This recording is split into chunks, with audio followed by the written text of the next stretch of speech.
Olá, meus irmãos e irmãs. Hoje a gente vai comentar um pouco sobre o trabalho, como está sendo indicado aí nessa tela de abertura da nossa apresentação. Em primeiro lugar, eu queria agradecer a Deus. Obrigado, Pai, pela oportunidade de evoluir, de aprender, né? E também queria agradecer ao Grupo Espírita Paz, né, pelo convite, por essa oportunidade de trabalho da gente conversar sobre um tema tão significativo quanto esse, né? Porque é através do trabalho é que nós evoluímos espiritualmente, através do trabalho que nós galgamos degraus na escalada rumo a Deus. Né? Então vamos iniciar, como de praxe, fazendo uma pequena oração, levando os nossos pensamentos a Deus, pedindo proteção a Jesus e a espiritualidade maior, para que tudo ocorra bem e que de alguma forma esses assuntos que nós vamos abordar nessa conversa nos toquem em razão e em sentimento e que isso possa nos ajudar na nossa caminhada rumo ao Pai. Que o amor de Deus e a paz do Cristo estejam sempre conosco, hoje e sempre. Que assim seja. Bom, meus amigos e amigas, né? Eu sempre gosto de iniciar as nossas conversas fazendo uma reflexão, tá? Inicial, para contextualizar a nossa conversa, tá? Eu queria trazer uma reflexão sobre a questão do como nós encaramos das ilusões propostas pelo tempo, né? Essa imagem aí do tempo no relógio circular, em espiral, é sugestiva, né? Nós vivemos demarcados normalmente nosso período por semanas, né? Então, com o passar do tempo, com o suceder das semanas, nós temos a ilusão dessa circularidade do tempo, né? Que as semanas se sucedem e a gente tem a impressão que apenas uma semana sucede a outra e nós, nesse período das semanas, nós agimos de modo quase que mecânico, quase de modo sem pensar. Tá? Então, passa semana, entra semana, sai semana, e os nossos comportamentos são os mesmos. Né? Há poucas diferenças na maioria das semanas, das 52 semanas que compõem o ano. Nós temos comportamentos semelhantes ao longo delas. Tá? E qual seria esse comportamento? Que é essa reflexão que eu queria trazer para nós iniciarmos a nossa conversa. Normalmente, nos dias úteis, tá? Começando na segunda, terça, quarta e quinta, nós geralmente temos os dias úteis, né? Que são os dias que nós normalmente temos uma atividade laborativa, nós temos um trabalho. Tá? Nesses dias, nós, na maioria dos casos, encaramos esse trabalho como a imagem está sugerindo aí, né? Como um peso a ser carregado, como algo que não é imposto pela vida e que a gente não queria fazer de forma alguma. Normalmente, quando a gente fala a palavra trabalho, ela é associada a essa ideia de dificuldade, de algo que é imposto, algo que nós somos obrigados a realizar, que só estamos fazendo pelas condições alheias à nossa vontade. E se dependesse de nós, nós não executaríamos. Tanto que geralmente, às vezes, nos dias da semana a gente fica contando o tempo, né? Doido para dar o tempo de fim do expediente, fim do horário, para ir embora para casa, como se o trabalho fosse algo pesado, algo que é uma condição que é o último lugar que eu queria estar é naquela atividade que eu estou executando. Normalmente, de segunda a terça, de segunda a quinta, para muitas pessoas é dessa maneira. Começa a mudar um pouquinho quando eu chego na sexta-feira. Tá? Então, porque na sexta-feira é quase a minha libertação. Tá? Então, o pessoal até tem um neologismo, né, uma palavra que foi cunhada de um tempo para cá e que tem sido muito utilizada nas redes sociais, que é o tal do sextou, né?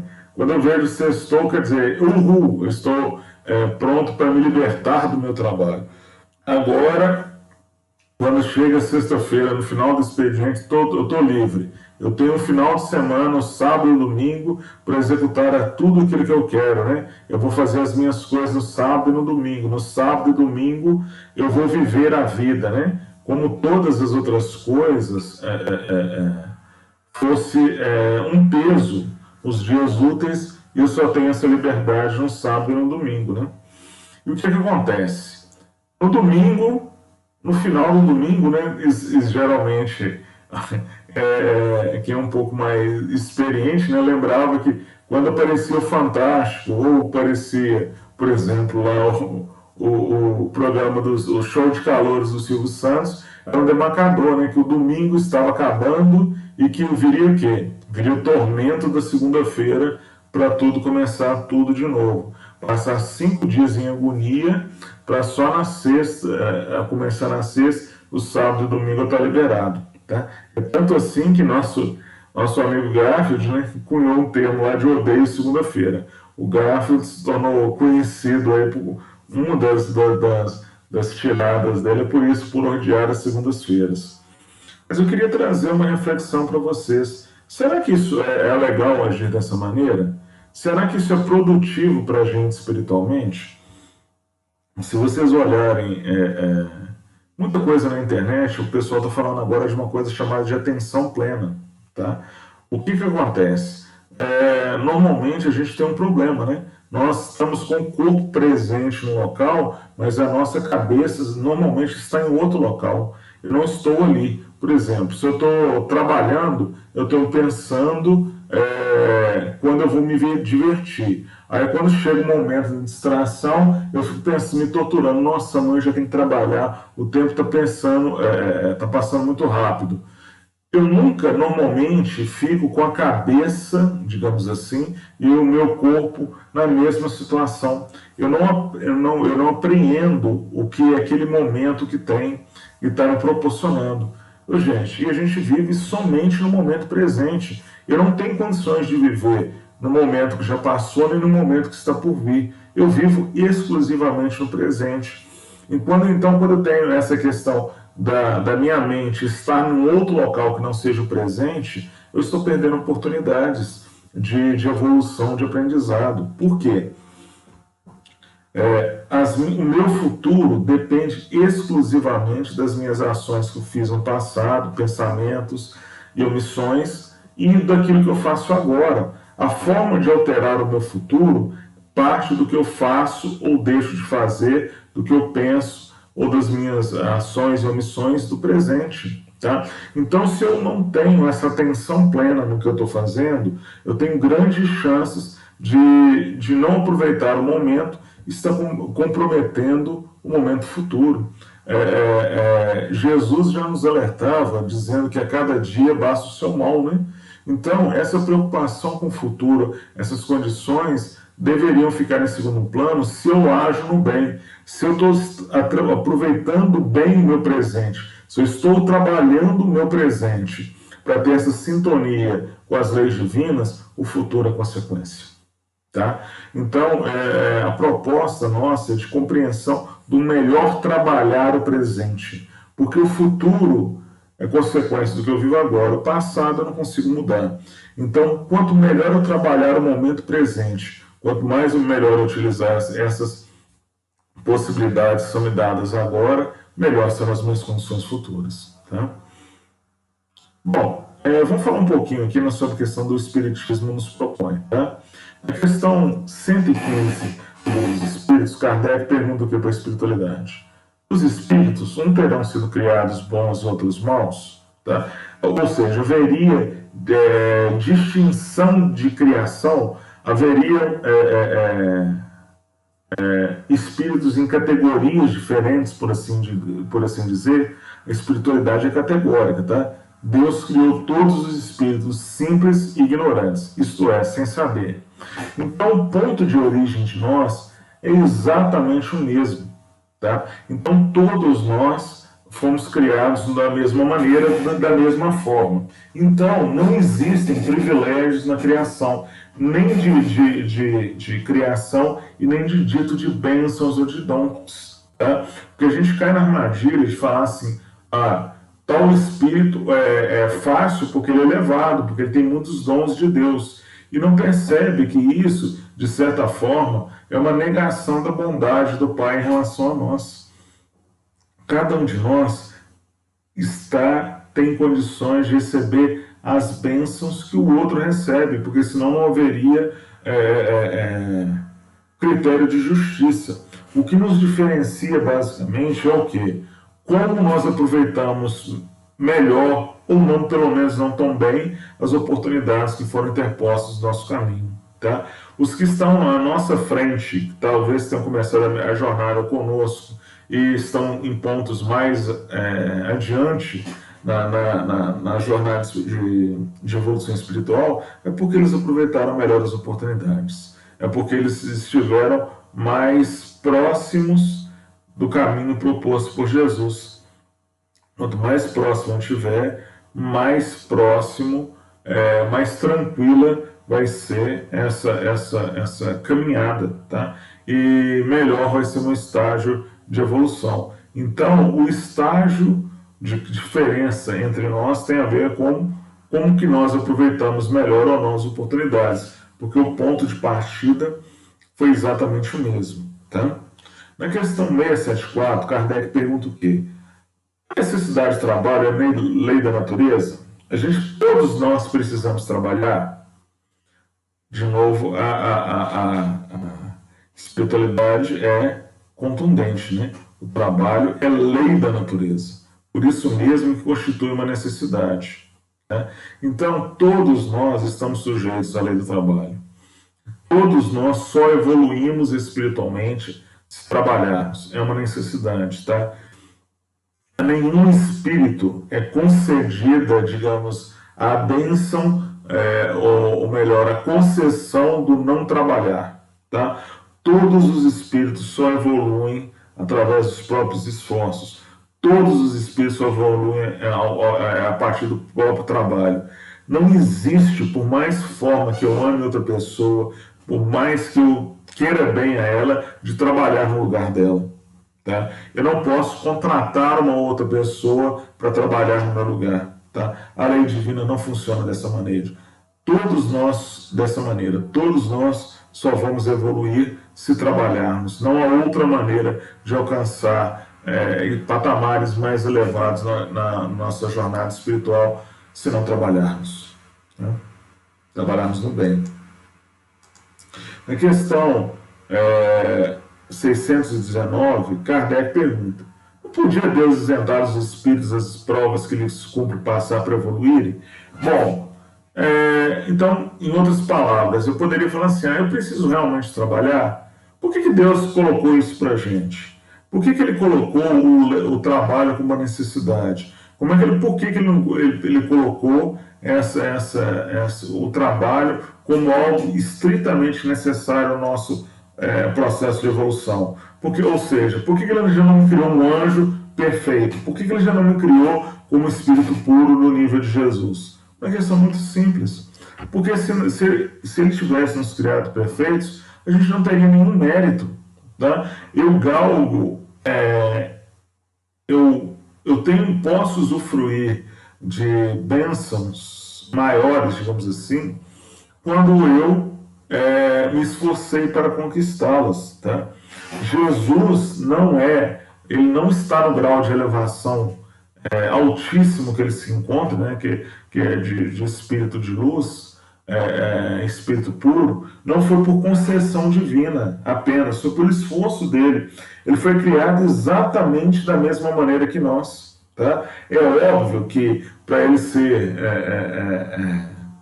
o governador do planeta Terra, a jornada dele, a gente nem sabe onde que essa jornada começou, se foi no nosso universo, se foi em outros universos. A gente, porque há muitas moradas na casa do Pai, né? A gente não tem condições de afirmar isso. Mas a gente pode afirmar que o quê? Que o início dele foi exatamente o nosso, igual ao nosso. Porque senão não haveria justiça, né? Se houvesse um único espírito que fosse criado um pouquinho diferente dos outros, isso seria um privilégio. Se houvesse esse privilégio, não haveria princípio de justiça. Percebe? Então, tudo está nas nossas mãos. O processo de evolução está na maneira como é que a gente trabalha melhor no bem e como nós utilizamos ou não aquilo que o Pai coloca em nosso caminho. A gente vai conversar agora, seguindo essa proposta do Grupo Espírita Paz, de analisar os capítulos desse livro aí, ó, dos Estudos Espíritas, tá? Ditado pela Joana de Ângeles, psicografia do Divaldo Franco, tá? Hoje, a gente, como o tema já sugere, a gente vai analisar o capítulo 11, tá? Intitulado Trabalho. Gente, o capítulo é extenso, tá? Eu não tenho condições, nesse pequeno tempo que a gente tem, de analisar tudo que a Joana de Ângeles disse. Então eu pensei algumas frases de dentro desse estudo para a gente poder conversar um pouco. Eu sugiro, tá, que, dentro da medida do possível, quem se interessar pelo tema, leia todo o capítulo, tá? Então eu vou analisar alguns trechos deles, algumas frases pertinentes, são bem significativas para a gente poder pensar um pouquinho, tá? E trazer esse ensinamento que a Joana de Ângeles nos propõe para a nossa jornada, tá? Ela começa o capítulo definindo o trabalho, tá? Trabalho é, genericamente, o quê? Ocupação em alguma obra ou ministério. Exercício material ou intelectual para fazer ou conseguir alguma coisa. Então essa é uma visão, digamos, mais usual do trabalho associada à questão material. Só que ela dilata esse conceito, tá? Então o que ela fala? Ela fala que o trabalho é lei da natureza, mediante o homem com o qual o homem forja o próprio progresso. Tá? Então é através do trabalho que eu sou o construtor do meu futuro. Quanto melhor, a gente não pode afirmar categoricamente o que vai nos acontecer, mas a gente pode afirmar o quê? Quanto melhor eu trabalhar, quanto melhor mais ativo eu for, quanto mais eu aproveitar as oportunidades que o Pai coloca na minha mão, melhor vai ser meu futuro. Quanto melhor eu for um trabalhador na seara do bem, mais sereno vai ser minha jornada rumo a Deus. Tá? O trabalho, no entanto, não se restringe apenas ao esforço de ordem material ou física, mas também intelectual pelo labor desenvolvido, objetivando as manifestações da cultura, do conhecimento, da arte e da ciência. Gente, todos nós somos seres multidimensionais, tá? Então eu tenho várias possibilidades em mim. Então o trabalho, já que é dito lá no Livro dos Espíritos, é toda ocupação útil. Então a gente tem que ir além desse esforço físico, né? Porque normalmente quando a gente fala de trabalho, as pessoas acham que o trabalho é apenas atividade física, tá? E não percebe que as aspirações da alma, por exemplo, um artista quando pinta um quadro, ele está trabalhando, tá? Um cientista quando está no laboratório pesquisando algo, está trabalhando. Um ator quando está num palco encenando uma peça, está trabalhando. Um professor, quando está ensinando, ele está trabalhando. Então, são essas várias formas de trabalho que são essas possibilidades. Por que eu digo isso? Em várias encarnações nossas, nós vamos trabalhar cada uma dessas possibilidades e muitas outras que a gente nem imagina. Por exemplo, Jesus falou que a gente podia fazer tudo que ele faz e muito mais, ok? Então Jesus coordenou a criação do planeta Terra desde o início. Então Jesus fala que tudo que ele faz e muito mais. Então nós também teremos capacidade de coordenar a criação de um mundo. Gente, imagina quanto conhecimento Jesus deve ter em áreas que a gente imagina, por exemplo, física, química, biologia, geologia, geografia, em várias ciências conhecidas pelos homens e ciências que a gente ainda nunca ouviu falar. Imagina o arcabouço enorme de conhecimento que Jesus não tem para conseguir ser o planejador inicial do planeta Terra e ainda conduzir até o dia de hoje.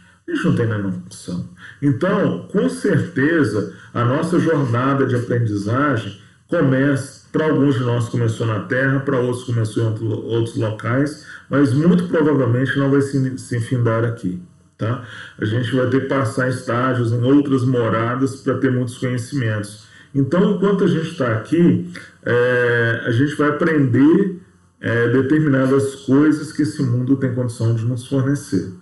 Tá? Então, tem muitas coisas ainda antes da gente ter condições de, digamos, dizer assim, eu esgotei todas as possibilidades de aprendizado do trabalho no planeta Terra. Então, há muito trabalho a ser realizado, há muito conhecimento a ser adquirido nas mais diferentes áreas. Tá?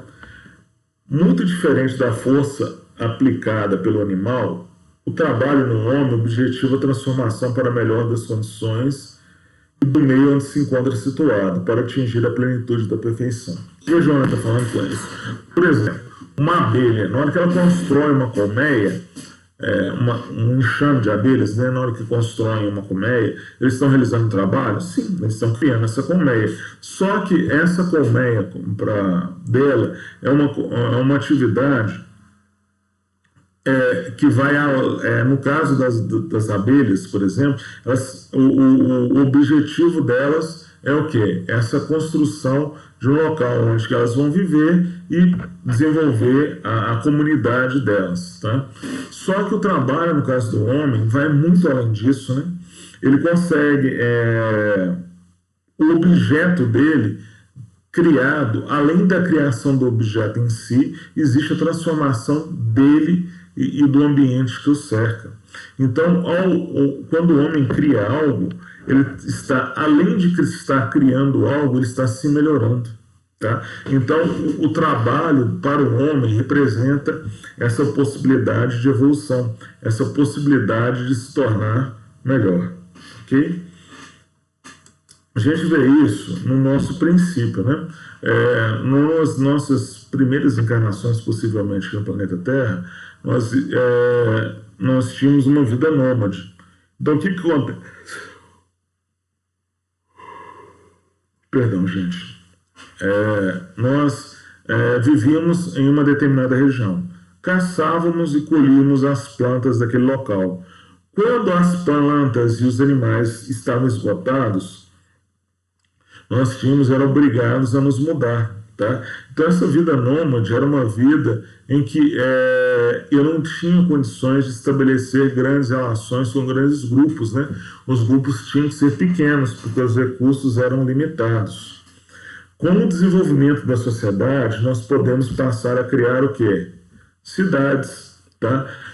E as cidades só se tornaram possíveis com o desenvolvimento da agricultura, tá? Com a capacidade de armazenar alimentos. Tá? Então eu consegui criar locais aonde que eu pudesse me desenvolver. Tudo isso foi oriundo de trabalho, gente. Tá? Foi através dessa necessidade de me estabelecer num local para que minha vida fosse mais tranquila, que eu pudesse ter uma maior serenidade no meu viver, que foi possível a criação das cidades, tá? Que também foi baseada a partir do início da agricultura, do desenvolvimento da agricultura. Então, para eu sair da vida nômade e para essa vida citadina, eu preciso de trabalho, tá? De criar esse ambiente ao meu redor, onde meu processo de evolução se torne mais sereno, se esse processo de evolução se torne mais tranquilo. Tá?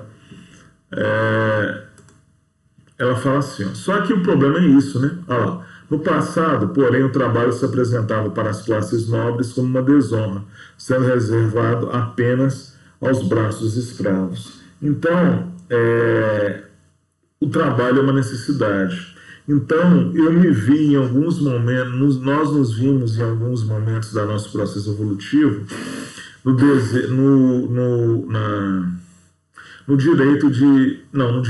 na falso direito de explorar nossos irmãos. Nós achamos que, devido ao meu poderio econômico, à minha força física ou outro poder de dominação, eu me via no direito, bem entre aspas, né, de forçar o outro a trabalhar no meu lugar. Tá? Então, quanto mais eu tivesse pessoas à minha volta trabalhando no meu lugar, mais alta seria minha posição na sociedade. Então, o trabalho, ele veio até visto como uma desonra, né? Aqueles que... Perdão novamente, gente. Aqueles que não trabalhavam eram os que estavam numa posição social mais elevada. Quem trabalhava, quem vulgarmente punha a mão na massa, como a gente diz hoje em dia, eram subalternos na escala, nos degraus da sociedade. Ok? Então, eles eram vistos com maus olhos, né?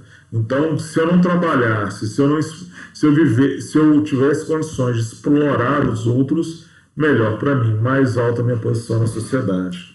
E tanto isso acontecia que todas as formas de trabalho eram abominadas, não só a questão do trabalho físico, mas, por exemplo, os artistas que precisavam ver das obras de arte, os professores, aqueles que passavam conhecimento, tá? O ideal, digamos assim, da sociedade era não fazer absolutamente nada. Se eu tivesse condições de fazer absolutamente nada, eu tinha uma alta posição na sociedade, tá? E, de certa forma, isso perdura até os dias de hoje, né? Algumas coisas ainda permeiam, a gente vê alguns discursos que colocam esse preconceito de modo latente em todos nós. Eu sou professor. Eu já ouvi várias vezes, não foi uma nem duas, três não, gente, foram algumas vezes, tá? As pessoas virarem para mim e falam assim: você trabalha ou só dá aula? Aí eu falo as coisas: não, eu não trabalho não, eu só dou aula, né? Como se ensinar não fosse um trabalho, não fosse algo significativo para a sociedade. Tá? Então, essa marca do trabalho, de achar que ele é uma coisa física e ter esse lado ruim, às vezes ainda marca todos nós. E a gente tem que ver isso, né? Existem várias formas de trabalhar. Olha que interessante. O trabalho, porém, apresenta-se como meio de elevação e como expiação. Tá? O trabalho, ele pode ter essas duas vertentes. Ele pode me elevar espiritualmente da minha condição, pelo meu aprimoramento das minhas capacidades, das minhas potencialidades, mas ele também serve como expiação, gente. O que é expiação? Expiação não é castigo, expiação não é punição, e expiação não é a ira de Deus contra os pecados que eu cometi. A expiação é um realinho em função dos meus atos, pensamentos e omissões que estavam em desalinho com as leis divinas. Tá?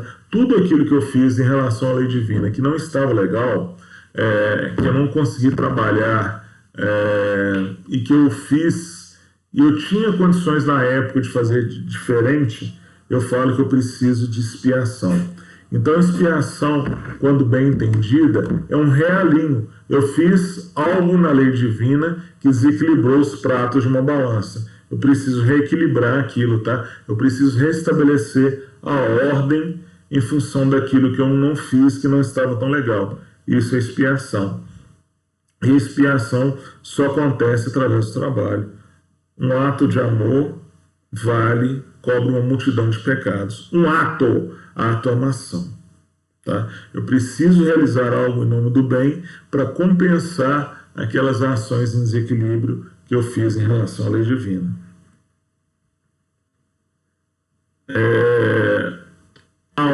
Olha que interessante, a homem algum é permitido usufruir os benefícios do trabalho de outrem sem a justa retribuição. E toda exploração imposta pelo usuário representa cárcere e alguma algema para si mesmo, na sucessão das existências inevitáveis a que se encontra impelido a utilizar. E Joana de Ângeles nos alerta a isso. Olha que interessante. Toda exploração imposta pelo usuário representa cárcere e algema para si mesmo. Ou seja, tudo que eu fizer de exploração em relação ao meu irmão vai gerar consequências para mim futuras, e algumas bem pesadas. Tá? Por exemplo, eu sei que um irmão ele está passando por necessidade, ele não consegue emprego. Ok? Aí, vamos supor que o salário justo para um salário de talvez de mercado para a função dele seja R$ 2.000, tá? Aí eu sei que ele está precisando muito e ele não está conseguindo emprego, porque, por exemplo, os filhos dele estão passando fome e tudo. Então eu chego para essa pessoa e falo assim: fulano, eu sei que você está precisando, só que eu não tenho condições de pagar 2.000, mas eu tenho, tá? Eu sei que eu tenho essa condição. Aí posso pagar só 1.000. Aí ele vai aceitar. Eu sei que eu teria essa condição de pagar melhor para ele, mas eu estou me aproveitando daquele momento para conseguir, digamos, com a exploração da fragilidade que ele se encontra, eu ganhar, bem entre aspas, em relação com o momento. Mas, gente, isso está gerando consequências para mim. A Joana de Ângeles é bem explícita. Toda exploração imposta pelo usuário representa cárcere e alguma algema para si. Então, tudo aquilo que eu fizer, eu explorar o trabalho do meu irmão sem uma justa retribuição, eu estou gerando dor de cabeça para mim. Tá? Então, a gente tem que tomar muito cuidado com essas questões desse aparente ganho, desse aparentemente ser esperto no momento, abusar da condição do outro, porque isso vai me gerar repercussões complicadas para mim. O trabalho é tão significativo, gente, que Jesus poderia ter voltado, encarnado no planeta Terra, na posição social, na cultura que ele quisesse. Mas olha que interessante, ele optou por vir como quê? Como filho de um carpinteiro, né? De um trabalhador braçal, de alguém que usava as mãos. É muito provável, gente, que dentro da sociedade judaica da época, Jesus tenha aprendido o ofício de carpinteiro. Tá? É muito possível que ele tenha aprendido lá com José os ofícios de ser carpinteiro, como é que é o trabalhar com a madeira. Tá? É bem possível que ele tenha feito isso. Por que será? Jesus, nada na passagem dele foi aleatório, né? Com certeza ele vinha como filho de um carpinteiro, tá? Teve as razões de ser como valorização do trabalho, porque ele poderia ter vindo como um príncipe, vocês concordam comigo? Ele poderia ter vindo escolhido uma família de uma nobreza que ele não tocaria em absolutamente nada relacionado a uma atividade, mas ele optou por vir como filho de um carpinteiro. Tá? Então, para uma simbologia em relação a essa necessidade do trabalho, dessa necessidade da atividade. E é interessante também que ele escolheu seus discípulos também através de homens, tá? Que tinham uma atividade braçal, né? E como ele fala lá com Pedro, né? Não tenha medo, de agora em diante você será pescador de homens. Então, é uma outra atividade, só que um patamar. Simão Pedro, né, começou com a atividade física de pescar peixes e passou para a atividade física, ou melhor, atividade espiritual, conceitual de pescar homens. Mas todas elas são trabalho.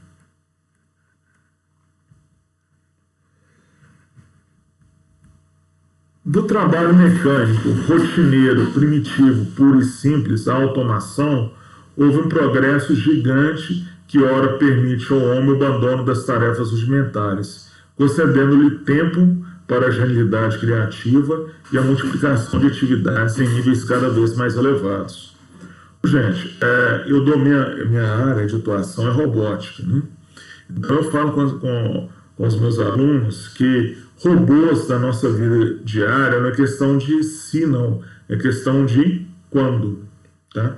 Robôs vão substituir o homem em tarefas físicas pesadas. Tá? Então, o avanço tecnológico cada vez vai nos permitir que o ser humano tenha condições de fazer trabalhos mais nobres, mais elevados, justamente para isso, para que ele se desenvolva em outras áreas, tá?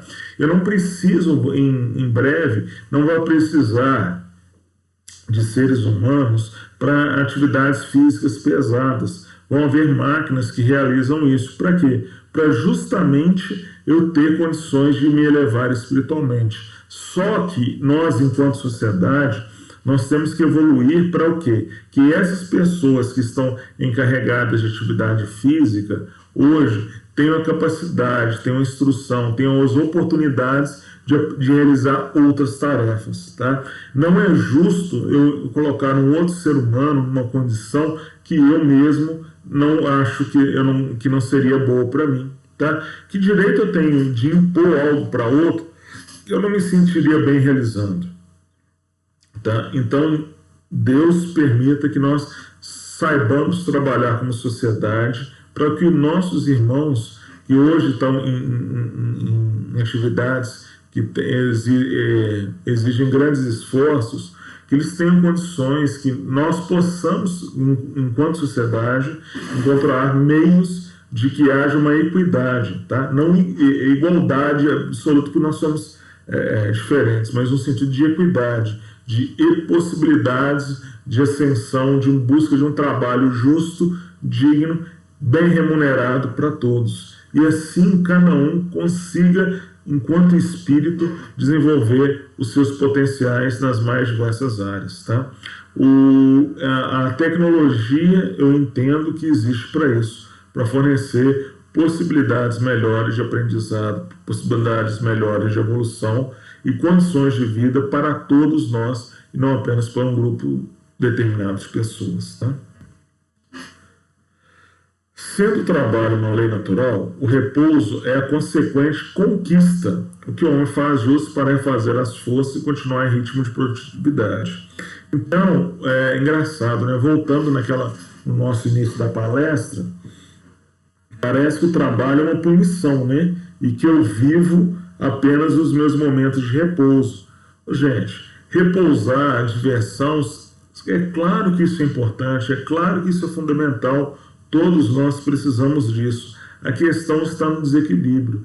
Nessa ideia infeliz que é vendida, né, que a vida tem que ser uma festa o tempo inteiro. Não, gente. Nós precisamos trabalhar. E é claro que a gente tem que dosar essas coisas de repouso, de descanso, diversão, tá? Mas o problema é viver só nisso. Nós estamos aqui a trabalho. Tá? A tônica principal deveria ser o trabalho. É claro que eu preciso desses outros momentos para me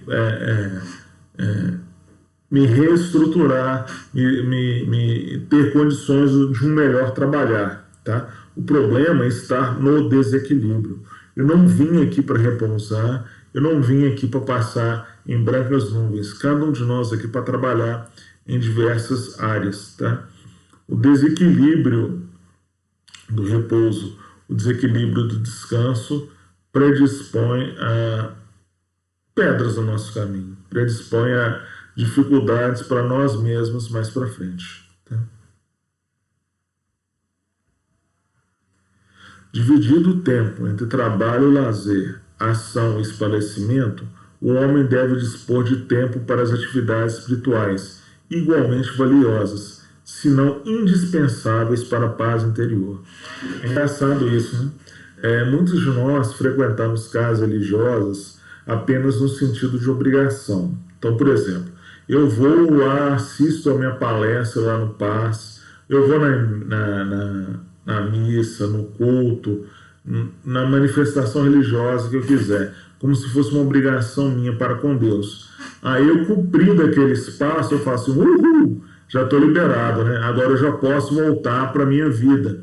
Como se aquele momento de conexão com Deus fosse apenas uma obrigação. Como se algo que se dependesse da minha vontade, eu não estaria ali. Então, se eu encaro a minha atividade espiritual dessa maneira, eu realmente não estou compreendendo a minha relação com Deus. Tá? Aqui, esse momento dentro de uma casa religiosa é apenas uma parte do que deveria ser o meu momento de conexão com Deus. Né? Eu não deveria perdê-la em momento algum. Tá? Eu posso, como a gente é muito simbólico, A frequência numa casa religiosa seria um momento de maior estabilidade, seria um momento de maior interação com Deus, mas eu não deveria perder aquilo em momento algum. E eu jamais deveria encarar essa participação como uma obrigação, como algo que eu deveria fazer, porque se eu não fizer isso, Deus vai me punir, se eu não fizer esse momento, Deus vai me castigar. O intuito não é esse. A aproximação de Deus deve ser uma tônica de cada dia, de cada ato nosso, e não ser como algo imposto. Tá? Como a Joana de Angelis nos ressalta, esse momento, essa atividade espiritual é indispensável para a nossa paz interior, tá? Porque senão eu não consigo conectar realmente com Deus que há em mim. Tá?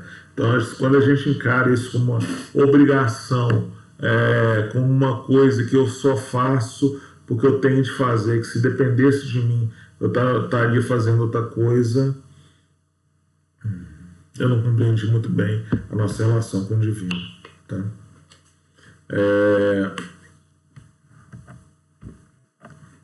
Mediante o trabalho remunerado, o homem modifica o meio, transformando o habitar e cria condições de conforto. Tá? Então, todos nós temos esse trabalho formal, ou gostaríamos de ter, né? Ou deveríamos gostar de ter, né? Porque tem alguns que fogem sistematicamente do trabalho. Então, a gente tem esse trabalho remunerado. Com esse trabalho, a gente fala que isso é uma ação horizontal. Tá? Eu mudo a minha vida física, a minha vida material, e mudo o ambiente à minha volta. Existe um outro trabalho que é chamado trabalho de abnegação, que é um trabalho que eu não tenho remuneração por ele. Né? A gente chama às vezes de trabalho voluntário, mas através dele eu modifico a minha volta. Todo mundo que faz uma ação de voluntariado, seja ela qual for, sempre vai falar para você, se ele compreendeu bem, que o maior beneficiado é ele mesmo. Tá? Quando eu faço algo para o outro, o maior beneficiado sempre vai ser eu. Sempre vai ser eu. Tá? O outro tem um benefício, sim, mas o primeiro beneficiado sou eu. Tá? Então, quando eu tenho essas duas vertentes, eu consigo trabalhar nisso aqui. Ó. Eu tenho ações, tá? Que a gente chama de ações horizontais. Que são esses trabalhos que alteram a minha vida material, que mudam a minha volta, o meu ambiente em que eu vivo pessoalmente. Tá? Então, as minhas ações horizontais melhoram a minha vida material naquela encarnação. Mas existem outras ações, que a gente chama de ações verticais, que promovem a minha ascensão espiritual. Tá? Essas são as ações que eu provoco a melhoria da sociedade. Eu realmente uso o divino em mim como fator de cocriação. Tá? Nós somos criados à imagem e semelhança de Deus. Deus é o Criador Supremo. Então, cada um de nós tem a capacidade de também ser um Criador. Cada um de nós tem a capacidade de também criar algo. Tá? Então, quando eu crio algo em harmonia com as leis divinas, eu estou realmente exercitando o divino em mim. Eu estou sendo um co-criador, eu estou colaborando na criação. Tá? E quando todas essas maneiras, eu realmente consigo agora uma ação melhor do que seria o verbo amar. Eu falo com as pessoas que a gente ainda está muito longe ainda, no meu entender, tá? Na sua opinião pessoal, de entender a proposta de Jesus em relação ao amor. A gente entende alguns aspectos dele, né? Companheirismo, misericórdia, compaixão, empatia, caridade, mas o amor que eu entendo que o Cristo nos propõe é muito mais profundo. E eu preciso fazer exercícios de desenvolvimento para eu realmente aproximar cada vez mais dessa proposta de amor que o Cristo nos traz. Tá? Que, no meu entender, é bem mais profunda.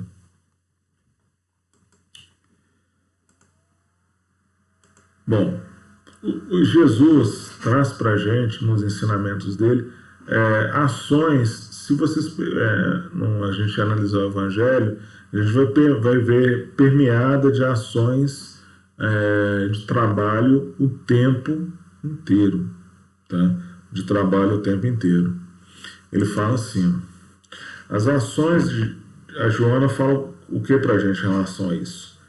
Os exemplos e ensinamentos de Jesus infundem coragem, estimulando trabalho, serviço fraternal, de modo a manter a comunidade unida em todas as atividades. Então, ele nos exorta a olhar o outro, né? Por exemplo, lá no Bom Samaritano, ele está fazendo esse serviço fraternal, né? De apoio a uma pessoa que ele não conhece, de suporte para a necessidade de alguém que estava numa situação muito complicada, tá? Então, através disso, se nós tivermos esse olhar atento, e eu falo que a pandemia foi uma excelente oportunidade da gente exercitar esse olhar, né, em relação ao outro, nós teríamos condições de fazer esse trabalho, serviço fraternal, tá? Isso torna o meu ambiente, a minha volta à comunidade melhor, e ao tornar, ao trabalhar por essa sociedade, essa comunidade melhor, eu também me evoluo, eu também me melhoro. Ensino a esperança, utilizando o trabalho de redenção, por cujo meio o espírito age acima das próprias limitações e se liberta das malhas da ociosidade do mal. Gente, vejam, eu gosto de dar um exemplo disso, por exemplo, Chico Xavier, ele era um compêndio de medicina, né? Tudo de doenças que ele tinha, e mesmo assim perseverava na ação do bem. A irmã Dulce, lá na Bahia, eu acredito que, relembrando aqui a história dela, ela foi diagnosticada com alguns problemas de saúde, acho que eles falaram que elas não iam passar de 30 anos de idade. Mas a perseverança na força do bem daquela mulher, que era tão pequenininha fisicamente, mas uma gigante espiritual, levaram ela a transcender as limitações do corpo físico, né? Assim como Chico, assim como Mater Teresa, e a gente vê outras pessoas que fisicamente são extremamente... O corpo físico, vou melhor reformular isso, o corpo físico utilizados por ela nessa encarnação era um corpo extremamente debilitado, mas todos eles, a gente vê que eram gigantes espirituais.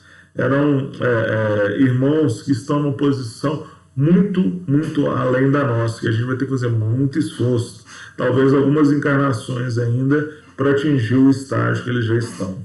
Tá? Então, esse trabalho redenção, esse trabalho em nome do amor, ajudou-os a superar essas dificuldades, essas limitações do corpo físico. Eles receberam o amparo do mais alto para ir mais longe. Joana, ela nos finaliza uma parte da lição lembrando isso aqui, ó. Nos mundos felizes, o trabalho, em vez de ser impositivo, é conquista do homem livre que sabe agir no bem infatigável, servindo sempre bem sensato, servindo sempre e sem cessar. O trabalho é conquista, né? Aqueles que já estão imbuídos do espírito de ser servidor compreendem que o trabalho é imprescindível para a pessoa. Então, aquela visão limitada de um paraíso, onde as pessoas ficariam deitadas em rede, ou deitadas na grama, uma visão contemplativa de tudo passar, é uma não compreensão das leis que regem o universo. Tá? Eu vejo que alguns irmãos nossos têm essa visão, e eu vejo que o próprio Cristo nos diz que não é bem assim, né? Que a gente vai ver aqui agora. Então, nos mundos felizes, e graças a Deus, vai nos dar a oportunidade de trabalhar cada vez mais em nome do bem, em nome de Deus. Tá? Vamos ver isso aqui. O que o próprio Cristo nos fala em relação a isso? E Jesus lhes respondeu: meu Pai trabalha até agora, e eu trabalho também. Meu Pai trabalha até agora, e eu trabalho também. Então, o trabalho é uma tônica de toda a criação. Deus criou, Deus queria e continuará criando. A obra do Pai não termina. Como o Cristo nos alerta, Ele trabalha. E todos nós, assim como Cristo, somos chamados a continuamente a trabalhar em nome do bem. Só assim nós vamos evoluir espiritualmente. Só assim, no trabalho incansável, nas lutas com as nossas próprias dificuldades, nós vamos nos tornar melhores. Só assim nós vamos nos aproximar de Deus com passos mais firmes. Tá? O trabalho é lei da natureza, é uma necessidade nossa, e é só através dele que cada um de nós evolui espiritualmente. Meus irmãos e irmãs, muito obrigado de coração, tá, por ter me acompanhado até aqui. Isso é que a gente tinha de trazer em relação ao trabalho. Para aqueles que puderem, eu sugiro que leiam o capítulo 11 lá desse livro dos Estudos Espíritas, editado pela Joana de Ângeles. Tem mais coisas lá. Mas eu, como mensagem final, eu deixaria lembrar isso, né? Que nunca nos vai faltar amparo quando o ensejo é agir no bem. Então, se o trabalho em nome do Cristo, se o trabalho em nome de Deus, sempre vamos ter amparo, né? Então, a gente só não pode cair naquela armadilha de achar o quê? Quando eu estiver pronto, eu vou trabalhar. Não. Ao trabalhar, mesmo imperfeito, mesmo com a dificuldade que nós nos aperfeiçoamos, né? Todos os espíritos elevados só se tornaram nessa condição de elevados porque trabalharam muito. Muito mesmo. Tá? Então, eu mais uma vez agradeço a todos que acompanharam até aqui. Tá? Meu e-mail está aí. Se precisarem alguma dúvida, alguma colocação, estou às ordens. Gostaria mais de uma vez de agradecer imensamente ao Grupo Espírita Paz por essa oportunidade de trabalho e espero encontrar vocês em outras oportunidades. Tá? Pedindo que o amor de Deus e a paz do Cristo estejam sempre conosco. E para encerramento, pedindo as luzes do Pai, vamos fazer um Pai Nosso. Pai nosso que estais nos céus, santificado seja o vosso nome. Venha a nós o vosso reino. Seja feita a vossa vontade, assim na terra como nos céus. O pão nosso de cada dia nos dai hoje. Perdoai as nossas ofensas, assim como nós perdoamos a quem nos tem ofendido. E não deixemos cair em tentação, mas livra-nos do mal. Que assim seja. Meus irmãos e irmãs, mais uma vez, muito obrigado. Que as luzes de Deus e a orientação firme de Jesus estejam sempre conosco. Hoje e sempre. Que assim seja. Muito obrigado.